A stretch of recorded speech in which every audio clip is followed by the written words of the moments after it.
Should we wait another minute and then we'll jump in here? Great to see all of you.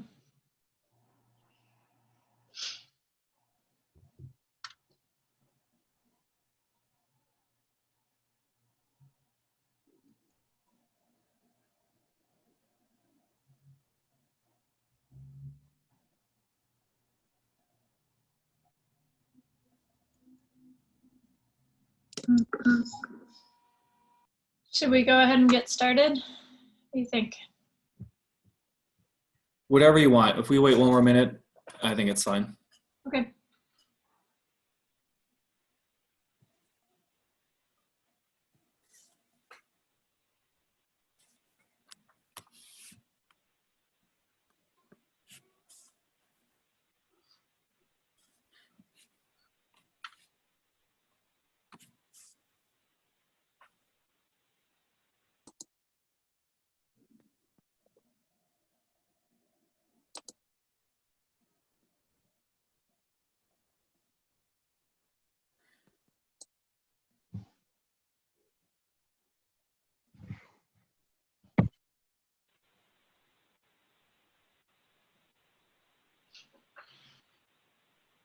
All right, I'm going to go ahead and kick us off. Use everyone's time wisely here. So it's my pleasure to introduce Ryan Bailey, Mani Rouhi Rad, who hopefully most of you know already on our team. So the purpose of today's webinar is to basically set the stage for next week's annual meeting, which is next Thursday afternoon and Friday morning. We are going to be sending out the draft agenda with specific times on it, either later today or first thing at some point tomorrow. So you'll have all those details in front of you. But we're having to shorten that annual meeting from what we would normally do in person, since we can't spend too much time sitting on Zoom calls. And so we've decided to not do longer presentations really as part of the annual meeting. It's going to be several panels and discussions and quite a bit of interaction. However, our team has been doing an amazing amount of cool science. And so we're trying to find different ways to share and update the team in advance of that annual meeting. So this is a big piece of that, which is sharing where we're at with the integrated modeling team. And Ryan and Mani are gonna, they're representing a large team that's been doing an amazing amount of work. And so this recording will then be available to our team who are not able to be with us today. And really is one piece that sort of sets the stage for our conversations next week to try to get everyone up to speed with where we're at. So with that, I'm going to hand off to Ryan. Please, if you have questions, put them in the chat. We should have some time for Q&A at the end. And I just want to say thank you very much to Ryan and Mani for pulling this together with relatively short notice. We're scrambling a bit to get this annual meeting pulled together for next week. And so we really appreciate their time at this busy time and unusual time in putting this presentation together. So Ryan, it's all yours. Thanks, Megan. Really, I feel like an editor kind of pulling together all the work that people have done to summarize it, which is hard to do, but we'll try to do it in about 35 minutes. Okay, I'm sharing my screen. Amy, thumbs up, okay. Still? We're good? Okay. So this talk or this webinar is really giving an update on the Hydro-Agro-Economic Modeling that we've been doing in the Ogallala Aquifer region. Now, listed here on the screen, so myself and Mani, who put this together, we have several PhD students who really were showing their work here. Sohail Nozari at CSU, Zai Chenziang at CSU, and Ali from Texas Tech University. And then we have some advisors, myself and Venki at Texas Tech, and then Aaron Hacker at University of Nebraska, who's been doing also some hands-on modeling. There are many more who have contributed for this objective of the project, and we of course give thanks to all of you. But these are the main ones that will be showing their work today. So the outline will just show the framework for our integrated model. We'll give some updates on the hydro-agronomic modeling for different regions in the aquifer, region, and then lastly, discuss how we integrate economic modeling. And at that point, I'll pass this off to Mani for that discussion. Then we'll have a little summary at the end. And again, if you have any questions, put them in the chat. We will address those at the end. So for each study region that we've designated in the Ogallala Aquifer region, we need a model that does the following points. First, predicts producer responses to policies and changing water availability. Those responses are really choices, so how much acreage to plant, crop choice, and also how much to irrigate with. Also, we need a model that will predict crop responses to irrigation decisions and water availability. The model will quantify changes in water availability over time and how this depends on producer decisions. So that interaction needs to be dynamic in our model, and also accounts for weather risk and variability over time. So it needs to have weather as an input into the modeling framework. So for that, we have this next slide will show the framework that we've been working on the last few years and modified. So first we have our Hydro-Agronomic model, or models. And so we need a model that first will simulate crop yield, but as it simulates crop yield, it also needs to simulate what's happening with the aquifer. So with water to elevation, groundwater storage, how that's changing through time, as the water table fluctuates up and down, mostly down, right, as we're using the groundwater for irrigation through pumping. And so we have these outputs of crop yield, groundwater storage, water table elevation, well capacity. If we can track these through time, then we know how conservation practices are, or how groundwater is being conserved or not conserved through time, and if our crop yield is being sustained economically through the coming decades. So the model has to have this as the output. Now, how do we get this to work with producers' decisions? So that's where economic modeling comes in. The economic model will determine optimal planting for each field. So choices for acreage, crop type, and water use will be fed into our hydro-agronomic models and then run through time to produce these four outputs. Now, the economic model, in order to know the optimal planting for each field, needs to know how much water is available, or in other words, available pumping capacities for each pumping well. And that depends on saturated thickness of the aquifer and how deep the pump is. And so this has to be updated each year as the hydro-agronomic model runs. We get saturated thickness, which is water table minus bedrock, so we know how much groundwater we have available. That determines the pumping capacity, and that limits the choices we have on how much acreage and irrigation and crop types that we can use. Now, we also have other inputs, for example, future climate, so rainfall and temperature that needs to be input into the system. And also later on, when we look at policies or subsidies or other practices that we can use to try to conserve groundwater through time, but also maintain the crop yield, that also needs to be input into this modeling framework. So this is our integrated hydro-agronomic economic model. Now for our hydrologic models, or hydro-agronomic models, we have ModFlow, which simulates groundwater flow in the aquifer. We also are linking that with either SWAT, which is the Soil and Water Assessment Tool for the USDA, which is a land service watershed model, and that will simulate stream flow and recharge and ET, and also crop yield. And that's typically if we're trying to look at land surface hydrology and crop yield at a regional scale. Now, if we're looking more field by field basis, a more sophisticated crop model such as DSAT is used. And so both of these can be linked with ModFlow, and we've done this for different regions in the aquifer. And this is our hydro-agronomic modeling framework. So just some more information about ModFlow, SWAT, and DSAT. So DSAT is a crop growth simulation model at the field scale. SWAT is the land surface hydrology model, and also this crop growth, but at the watershed scale. And then ModFlow, of course, is groundwater hydrology at the regional scale. Now, if we want to link SWAT and ModFlow and DSAT and ModFlow, then we need to dynamically in our computer codes have data be exchanged between these computer programs. Now, SWAT ModFlow has been around for a few years, developed by our group here at CSU. And this is just another case where we're applying SWAT and ModFlow. Now, DSAT ModFlow, that linkage did not exist before this project.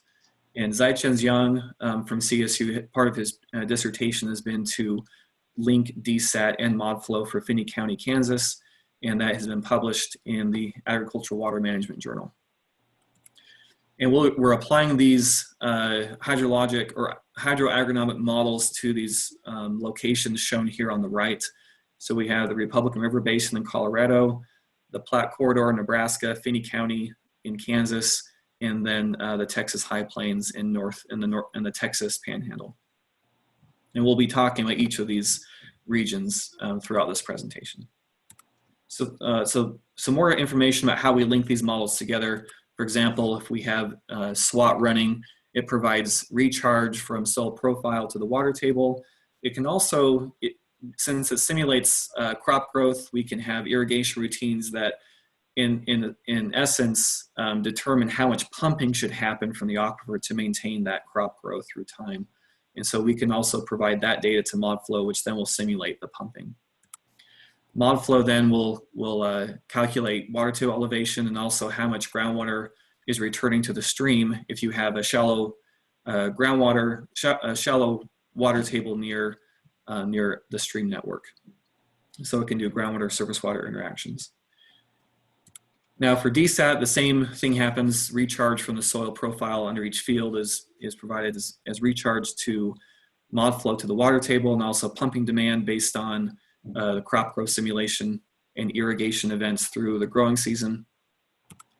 And then based on updated saturated thickness of the aquifer that's as simulated by ModFlow, the well capacity for each pumping well is updated and passed back to DSAT to constrain irrigation practices for the next growing season. So that's how these models are dynamically linked together. So let's go through some examples. We'll go south and kind of move northward. So let's start first with the Texas High Plains. Now, for each of these slides, or when we introduce each new region, I want to just mention who is working on each region. So thank you to Mary, Texas Tech University is the advisor, and Ali is his PhD student. And they are working with two watersheds in the Texas High Plains. So the first is the northern watershed, the Palo Duro watershed, about 1,000 square miles, deep bedrock, and a corn dominant region. And then further south, we have the Double Mountain Fork watershed with low well capacities in a cotton dominant region. So for this region, well, for this presentation, we'll focus just on the Palo Duro watershed and give some updates. So first is developing DSAT simulations for this region. So with DSAT, they run long-term simulations to develop crop water production functions and optimal irrigation plans. So this is for corn, cotton, sorghum, soybean, and winter wheat. So for these 5 crops. So this is their data flow for DSAT. So they need genetics or crop type, weather, daily weather information, soil conditions, and management practices. And then DSAT will run, and it provides plant growth and development, which is crop yield. And so for their simulations, they are varying across different soil types and different management practices or irrigation practices, and also different crop rotations. So for example, a corn cotton rotation and a corn sorghum rotation. So just some results here. So this is yield for corn on the left and sorghum on the right. And along the x-axis, it's hard to see, but those are various soil types in the region. And so this is just showing kind of the ensemble of results or results of the ensemble of simulations for crop yield for different soil types and irrigation practices. They've also developed a ModFlow model to assess the effect of climate change and groundwater depletion risk on crop production. And so we're showing here the ModFlow grid. So for each of these grid cells, the model will simulate water table elevation. And when you take that and subtract off of that the bedrock elevation, then you get the saturated thickness for that grid cell. And you can add those all up to get the total groundwater storage for this watershed. Also knowing water table elevation, you can get depth to water table and know how deep you have to pump that water out to get to the ground surface. Now on the right, we have a one-to-one plot. This is showing observed water table elevation versus simulated by ModFlow. And if those dots kind of track along that one-to-one line, then we know that the model is providing accurate results when compared with monitored water table elevations in the region. And so DSAT has been tested and ModFlow has been tested, and now they want to link DSAT and ModFlow together, again, passing irrigation depths, which are converted to pumping rates, to ModFlow. ModFlow simulates that pumping, and then the next year updates the well capacity to constrain DSAT. And also they're linking here with an economic model to inform producer decisions on acreage and crop type and irrigation practices. So that is an update on what's happening in the Texas High Plains. Moving on a little farther north now into Kansas, so Finney County, Kansas. This has been worked on by Zai-Chen Zhang at CSU. Also, Sohail Nazari provided a lot of data for this area as well, but Zai-Chen's doing most of the modeling. So this map here on the right is just showing the crop type for Finney County. So a lot of alfalfa, a lot of corn. It's also showing with each black dot irrigation pumping wells. And so there's about 2,000 pumping wells in Finney County. And then mostly alfalfa and corn being grown. Also a lot of winter wheat. So as I mentioned before, Zai-Chen developed a linked DSAT ModFlow system using Python. And so my ModFlow is its own model and DSAT's its own model. And so he developed Python code that would, after each growing season, pass data back and forth between these models as you run through, for example, a 10-year simulation. And so for DSAT, there's approximately 2,000 fields in Finney County, and so there is one DSAT simulation for each field, and then that's run for each year of the multi-year simulation. So for each field, whenever there's an irrigation event, the irrigation depth is multiplied by the area of that field to get a volume of applied irrigation water. That's converted to the pumping rate, which then is provided to ModFlow, which then runs for that next year, or for that current year, and then for the next year it updates well capacity to constrain irrigation simulated by DSAT for the next year. And again, this is published in Agricultural Water Management, and I'll talk more about how we're going to link in the economic model in a few slides. So there's some results here. This is from 1997 to 2007 time period. This is showing the simulated decrease in water table elevation. And so high areas, really about a decrease of 10 feet per year in some of those areas that are shown in purple and pink. And some areas are not affected very much at all. And I should also say that these model results have been compared to monitoring well data and been tested. That was shown in the paper. So we feel like the model is performing very well for this region. This is showing a percent change in well capacity. So again, that depends on saturated thickness of where the pumping well is located and how much, really the limit of the pumping rate for that pump for that growing season. So in red, you'll see a very dramatic change, almost up to 100% decrease in well capacity. And again, in some areas, it does not have a lot of change. But overall, we're showing here that over a 10-year period, a lot of these pumps, they're becoming very limited in how much water they can pump, which then constrains how much can be irrigated the following year. So next steps is to integrate with the economic model. Zai-Chen's already been working with Mani and other folks at CSU in that integration. And also, we want to quantify the impact of future climate and management practices and policies on groundwater storage, water table elevation, and crop yield. And that will be performed with the integrated hydro-economic model. Okay, so moving on to the Republican River Basin. This is a project by Sohail Nazari. This is for his PhD dissertation. And this is a video, and this shows from 1945 to the present the the drilling of new wells. And so you'll see how the wells are populated over time. I'll let this run just for a minute. So blue are irrigation wells, maroon are stock wells, which are the majority of the wells.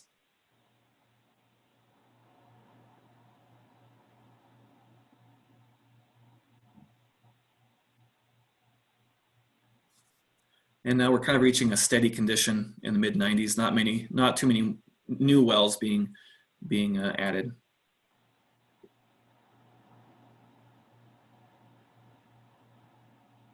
Okay, through 2019. So as you can see, thousands of wells, and I'd like to speak to just how difficult these data, the data and data gathering effort has been. So Sohail needed to go to the Colorado Division Water Resource Database for each of these wells, and it was just a scanned image that he had to download and process onto an Excel spreadsheet and eventually to a GIS shapefile. And so you can imagine the weeks and months of work that was required to populate this data set. Now, without these data, we cannot have an accurate model.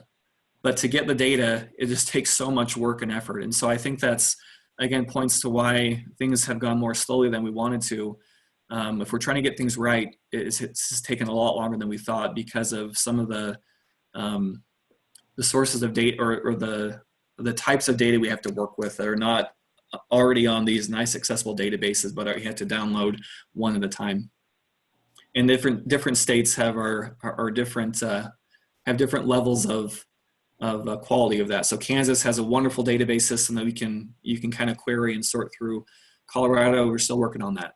So again, this model that Sohail's working on is mainly in Colorado, hence why it took so long to download all these data. Now, as you notice, I think before we started, I thought, well, it's all irrigation wells, and there's a lot of those, thousands, but there's also thousands of stock wells. Now, they're not typically as high pumping rates as irrigation wells, but they still have an impact on groundwater storage, and hence we need to include those in our project. So this is another animation. This is showing how saturated thickness has changed through time from 1945 to the present. And so you have, this is in meters, and so blue and green are deeper, and the red is a lot more shallow or a lot thinner of saturated thickness.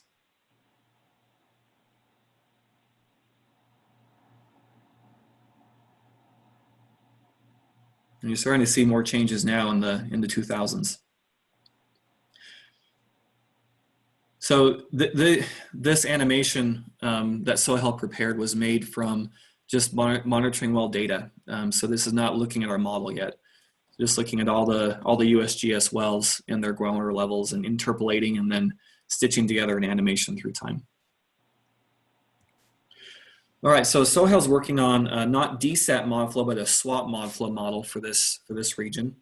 Now there are DSAT models being performed by Garvey at CSU and his advisor, Dr. Alan Ondelis, and that will inform our SWAP model, but for the region, we're running a SWAP mod flow model. So on the right-hand side, we see maps that we need for SWAP. We have land surface hydrology and locations of the irrigated fields.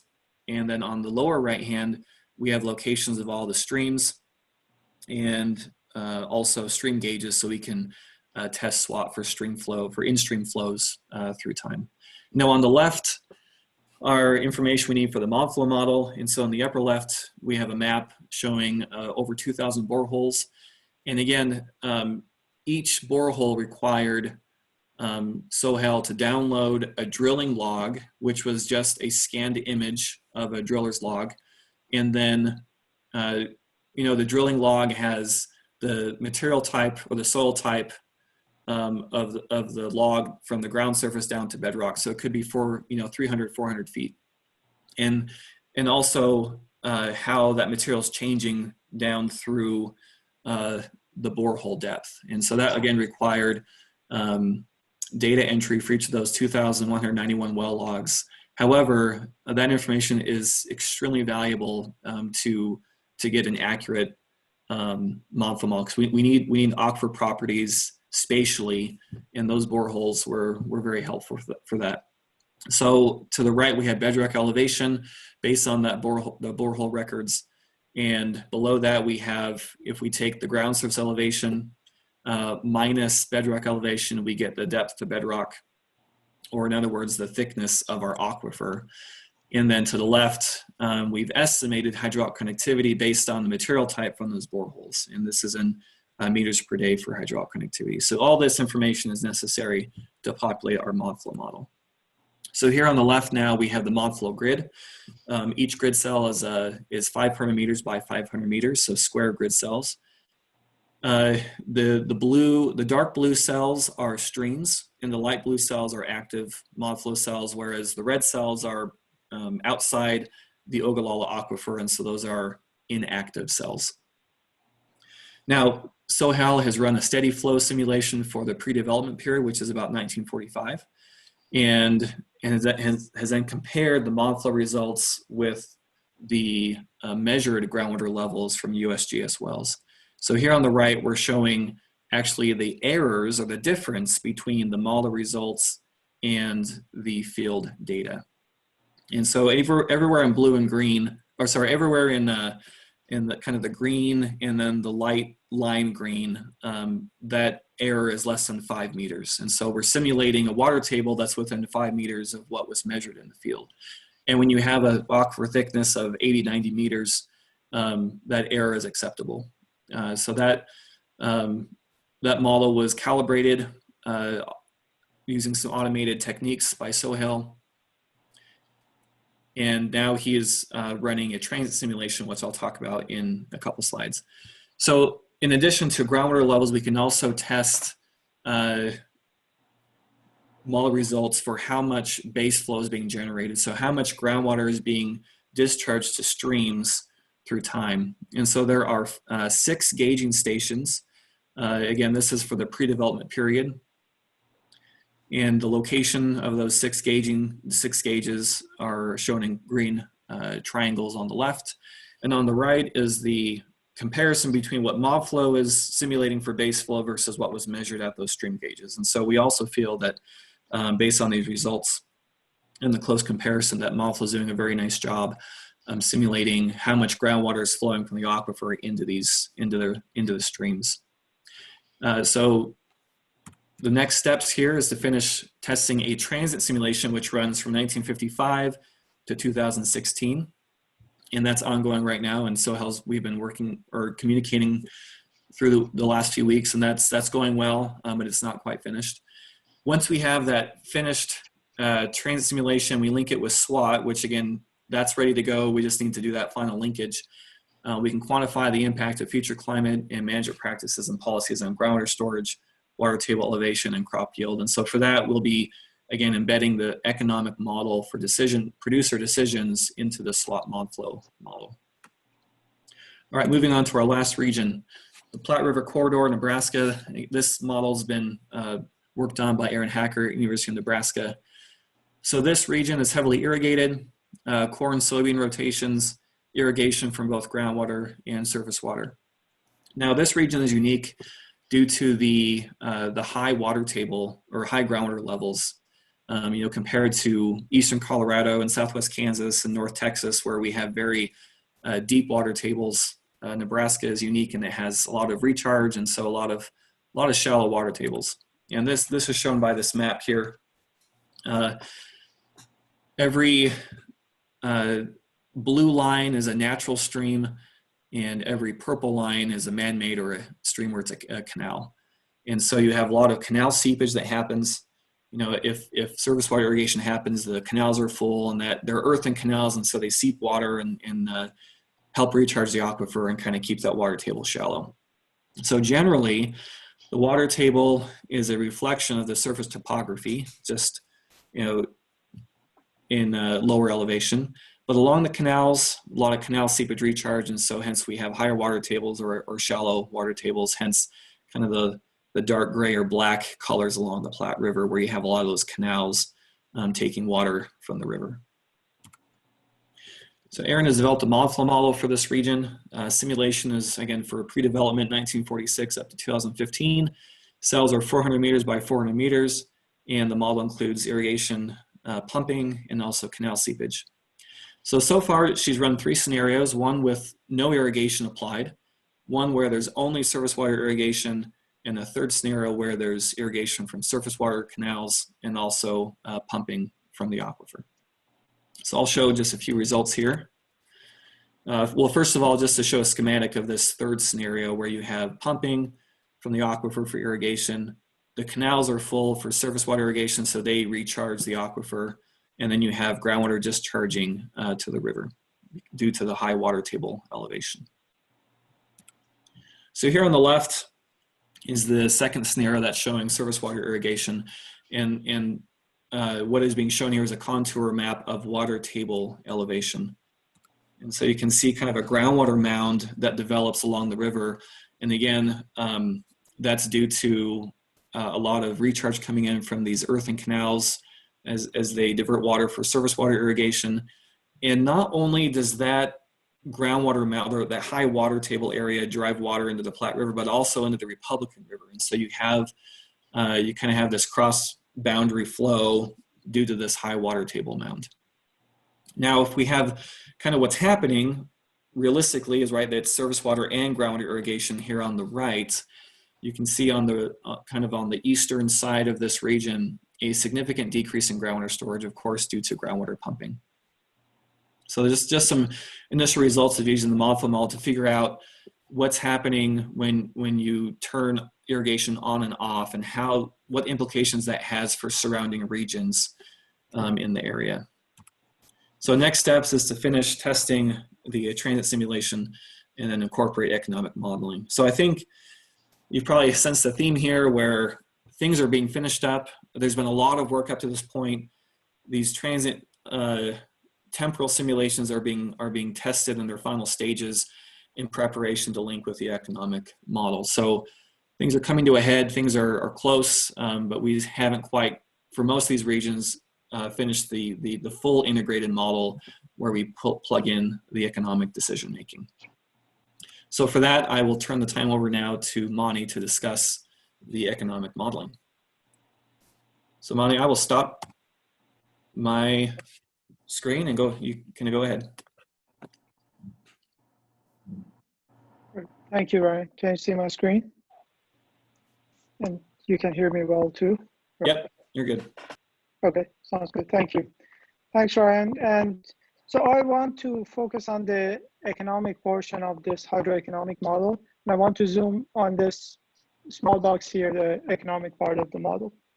I first want to acknowledge the critical inputs and work of the economic team with Jordan, Dale, and Chris at Colorado State, Bridget and Karina, and also Bill Golden, which their inputs were very critical for developing this model. So for this economic model, why we need an economic model? The question that I want to first answer is why we need such an economic model. And for that, I want to provide 2 basic reasons for why we may need an economic model. The first reason is to think of a producer. So agricultural producers are key to the sustainability of the aquifer in the long term. And agricultural producers, like any other type of producer, they respond to incentives. For example, if the price of corn increases, we may expect to see more corn grown in a portion of the aquifer that grows corn. Or if the cost of water or cost of electricity for pumping water broadly increases, we may expect to see less irrigation. 2 types of incentives that are critical for irrigation in the high plains and broadly across the groundwater-fed irrigation regions of the world.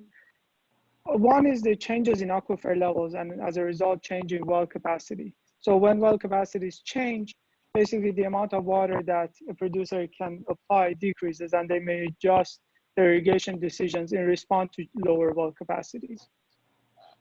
And the other type of incentive is the policies that are being implemented or being considered across the high plains and broadly across many groundwater fed regions of the world. these policies provide incentives for producers, and producers respond to these incentives. And often when we consider such policies, we want to think about what are the effects of these policies. For example, we want to think about, if we think of incentive policies like a fee on groundwater or a subsidy for groundwater, or maybe we want to think of a mandate type of policy, for example, requiring a certain type of practice or technology, or we may want to think of a conservation policy, for example, paying producers to retire their land use or irrigation or water rights. We want to know what are the effects of such policies on producers. What are the effects? The effects can be on the amount of irrigation that they apply, and this has implication for the aquifer levels over time. How does it affect aquifer levels over time going forward, let's say in 50 years? How does it affect the mix of crops that are being grown in the region? What is the effect on crop production? And eventually, what is the effect on the profitability of agricultural production in a given region, where the district managers, for example, are considering different types of policies? So in general, they want to know what are the trade-offs between profitability of certain practices and also long-term sustainability of the aquifer itself. So a hydroeconomic model will allow us to consider the trade-offs between economic profitability and long-term sustainability of the aquifer. And these policies are not theoretical or just academic in a way. Aquifer levels, as Ryan showed earlier, are declining overall across most of the high plains and across many aquifers. So for example, this top figure here shows changes in aquifer levels for the Finney County portion of the aquifer. This is from the research that Erin Hacker did in her earlier research, which shows declines in aquifer level in the Kansas portion of the aquifer. And while we don't have a survey from the same region, what we can point out to is that the research that Jordan Suter, Dale Manning, and Chris Gomez did in the Republican portion of the aquifer in Colorado, what they found was that more than half of the producers there are at least somewhat supportive of some sort of conservation policies, and more than a third of producers would be willing to give up some profits today in order to increase profitability for themselves and others in the future. So this is not just an academic consideration of trade-offs between policies, but that in practice, people are in favor of implementing such policies, and there is willingness to forego profits today for increasing profits tomorrow.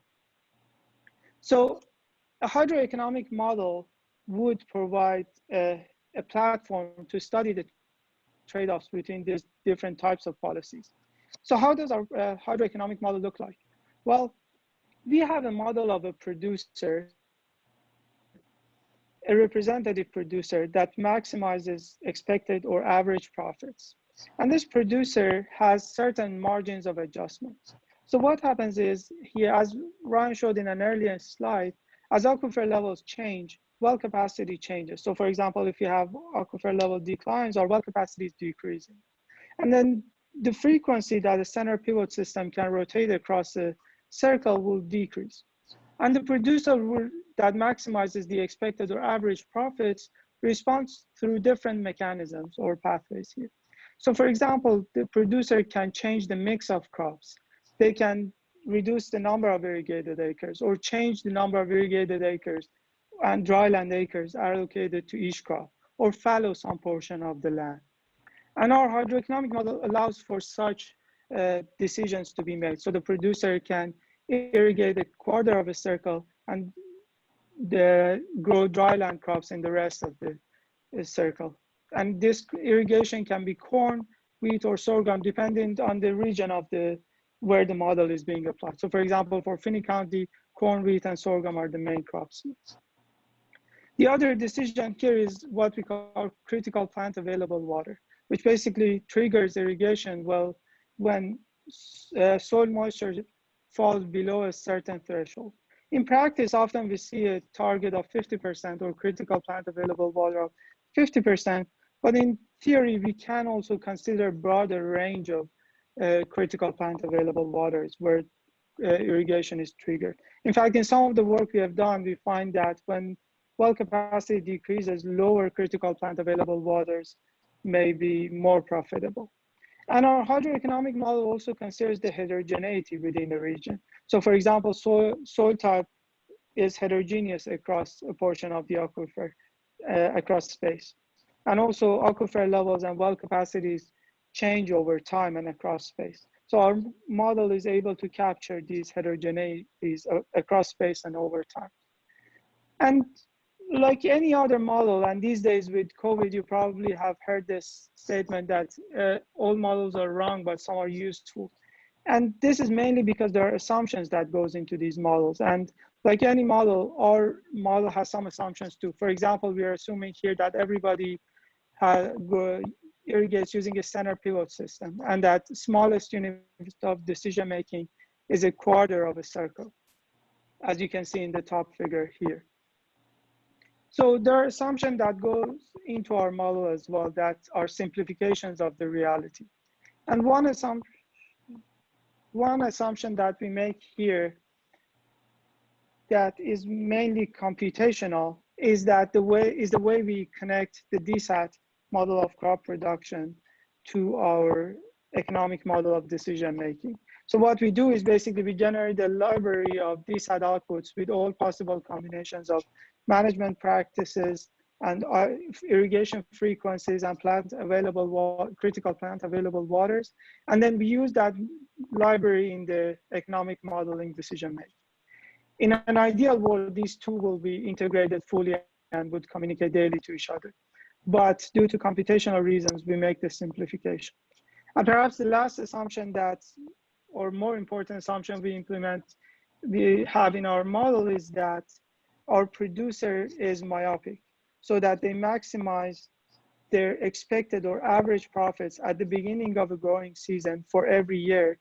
And also they stick to that irrigation decision. So our producer does not maximize profits over, let's say, a 5-year period, but they maximize their profit every year based on the well capacity and expectation of the profits that they have. So our producer is also more skilled, so they know a distribution of weather, distribution of yields that can result from that weather, and distribution of profits that can come from that amount of irrigation. So we have a myopic producer that is also skilled, so know the distributions within a specific region and stick to a certain irrigation strategy in a given year. So they do not change their irrigation strategy during a growing season. And so this model is very useful for producing a range of results, for changing in crop production and profitability, in aquifer levels, and overall sustainability of the aquifer. And I just want to focus on the type of result that we may get from this model and spatial distribution of the result, not specifically that these values are, we are still working on this model and these results. So I don't want to focus on the values here, but rather the type of results that we may expect from this model. So for example, a policy that is being implemented in the region is the CREP policy that pays producers to retire their water use from certain wells. Then using this model, we can see how the neighboring wells will benefit from this retirement. How do their aquifer level change, and how do their profitability change as a result of this? So a tool like this, a hydroeconomic model, can be very helpful for studying the trade-offs in these policies. And in terms of the next step, I would say that one thing that I'm very excited about is to make this model, this platform, available to a broader range of audience, not just for producers and management districts within the High Plains Aquifer. And we think the work that we have done has the capacity to produce such results. So we are working now, we have a version of this model that is available on GitHub, and we are working with Ali at Texas Tech, and he has written a Python code that is able to even make it easier for others to access the code. And as the other models come along, the Texas, Colorado, and Nebraska hydrological models come along, we expect to be able to merge this hydroeconomic model together with the economic model and the hydrological model. And I think one thing I would add to what Ryan said is that it's very challenging and time-consuming developing a hydroeconomic model, but it's very exciting at the same time. And I'll pass it to Ryan to summarize and wrap up. Okay, thank you, Mani. That was great. So just in summary, I think Mani just mentioned this. Hydrologic models are slow in coming, but making great progress. It's almost complete. Integrating the economic modeling is underway, as you've heard from Mani. And then we want to use modeling framework to investigate effects of climate management and policies on future groundwater conservation and crop yield, and just see what we can get right in the future decades. And just a final point, this is challenging, but I mean, this is state of the art. We're trying to push the boundaries here with our modeling. And so not only, I think, is this helpful for policymaking and looking at conservation practices, but it's also, again, making some new inroads and some new avenues into the scientific development of models. And so I think we're all excited about this prospect. We just wish we had a few more years to kind of work on getting results for this project, but we'll do our best over the next few months. Megan, I think I'll pass it back to you. Great, thank you so much, Ryan and Mani, for that comprehensive overview. And there's just a wealth of science and research behind a lot of what they shared. So I think they did a nice job of acknowledging a lot of our teams. So we do have a few minutes. Please put questions you might have in the chat, and we will address them from there. So questions for anyone?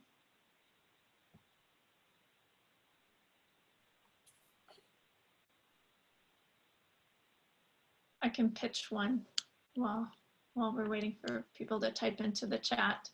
One, I'll note, Jim Dabrowski is with us here. I hope Jim heard that request for a couple more years of funding to expand this work, but hopefully he'll join our annual meeting next week. But now my question is, it's really, I think the approach, at the beginning, we weren't sure how we were going to do it aquifer wide. And so I really like how our team has created these sort of sub teams that have hydrologic, crop, and economic modeling happening within each of the regions.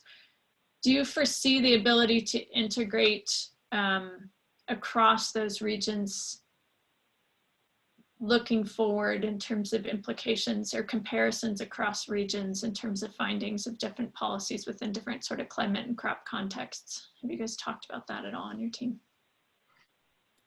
I think yes. I think over the years that's come up quite a bit. I think for sure we'll see trends that will be valid for each region, whether it's groundwater surface water interactions, the effect of a deep water table, areas where you have surface water versus areas where there's no surface water, which crops can be grown in different regions. And so I mean, for example, Finney County, I think, should be representative of kind of Southwest Kansas. So we don't necessarily have to model all of Kansas to figure out what works and what doesn't work. Mm-hmm. And at the same time, how that contrasts with Colorado and Nebraska. So I think, as these models kind of come to a close and we integrate with the economic model, having just kind of a synthesis study on how things relate and don't relate, I think will be really, really valuable moving forward. So, and yeah, it's on our mind, I think. Yeah. Cool. Karina put a question in the chat. Can you guys see that? Do you want me to read it? I'll read it. It's Ryan, have you examined if there is a correlation between the errors in the model and distance to stream? Just curious how that matters.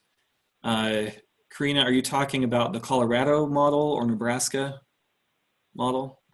I'll unmute. I was talking about the one where you showed the errors in the pre-development levels and comparing the modeling predictions with the modeling framework with the measurements that you had. And I was just curious if there was a relationship there that was. Yeah. So we've talked about that and I think Sohel might have some information on that. So do you want to address that? Actually, no, I haven't done it yet, but it might be interesting. So my question is, why what do you expect from the relationship, the correlation between the errors in the model and distance to stream?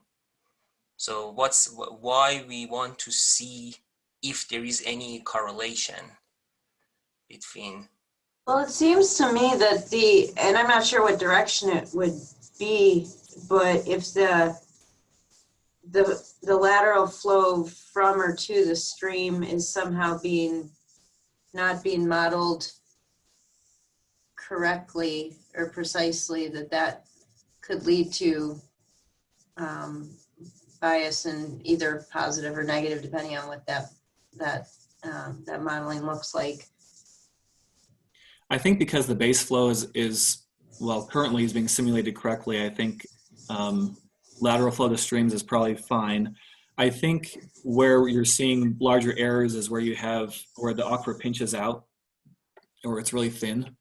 And so it's harder to get that storage correct in the aquifer. Is that right, Sohail? Yeah, and also I think lateral flows are gonna affect not just the area along the streams, the whole aquifer. So yeah, it's a global thing. Its impact is not just local. So, and also see, as we calibrated the model for both heads and also flow values, so I think this method of calibration is going to take care of the interactions between aquifer and streams, the lateral flows. Okay, I'm going to go to the next question. This is from Vara Prasad. He says, can you use this framework to put a quantitative measure on water productivity under different irrigation practices and or crop rotations? Can anyone answer that? Let me answer that. That was one of the reasons why DSET was chosen, because it gives you details on crop yields along with the ET, the evapotranspiration over a corn growing season or another crop's growing season. So those kind of details can be expected, the water productivity and the different management conditions. Thank you. And Garvey, you've been working specifically on the question of rotations, right? Because DSAP primarily does not wrap around the years to look at rotations through time, but that is something that the team has been trying to address. I don't know if Garvey, you want to say any more about that? Well, at the moment, I had a talk with Sohail a while ago, and for the baseline, what we aimed to do was, for the first step for the integrated modeling, we would have continuous crop growth. I mean, continuous corn or just a continuous crop. So it would either be corn or wheat. And then the next step would be the rotations. However, at the moment, we have, at least for Colorado, we have not yet completed doing the integration, just the basic integration with DSAT and the mod flow, just for Colorado. So that will be the next step, but it will get done. It will get done. So Ali, do you want to add something on the crop rotations in Texas that you have tried? Well, we've done crop rotation simulation in one of our region in Palo Duro in the northern part of the Texas. We did corn, sorghum, and corn cotton within a 2-year round rotation, and now we are analyzing the result. And also Bill Golden and Bridget also added some economic to this result, and we can present them later if you are interested. That's great. So, thank you so much. I think we should also mention, and I forgot to do this in the presentation, but Zhu Mao at Kansas State and his students are preparing all the climate simulations, which we haven't got to yet, which why I didn't have in the presentation, but that's going to be really, really, really important as we move forward to this next phase of looking at future conditions. And so they've prepared ensembles of climate realizations downscaled to the regional scale. So anyway, so that work is also ongoing and will be extremely valuable in the next few months. Mm-hmm. And there's also been just such an amazing amount of work on our team on the crop modeling front to create those libraries, like Mani was saying, to pull in the crop factors. So Vaishali and Araya, I mean, there's so many people who've done such great, and Ollie and Garvey and everybody on the crop modeling to be able to bring that data in. Yeah. So Amy, is this a question? Okay, I'll just go for it. She says, now that you've got so much of this work done and we'll be hooking everything together, what are the next key steps needed? What are the next key steps needed to get this model out there in the world and used or discoverable by different groups? Will it be able to have a life of its own? That is certainly the challenge. So each of our groups, I think we've developed our nice programs and models that are very, they're research tools. And I think ideally you would take this research tool and make it available so that other people could use it as a tool to just to learn more about the future and what might happen in our different scenarios and with groundwater levels and storage and everything. So certainly they'll get published. Certainly I think they'll be on the OCAP website. This is the challenge, right? Because you could say, well, everyone, if you want to use this modeling framework, just contact us and we'll help you get it started. Ideally though, you'd have more of like a tutorial and they could kind of work on it themselves for their own study region without having to come back to the main author of that. So I think that's why we've done a lot of Python coding, because Python is free and many people are learning Python right now at least in geosciences and in hydrology in our field. And so hopefully, because we've used Python, that's more accessible.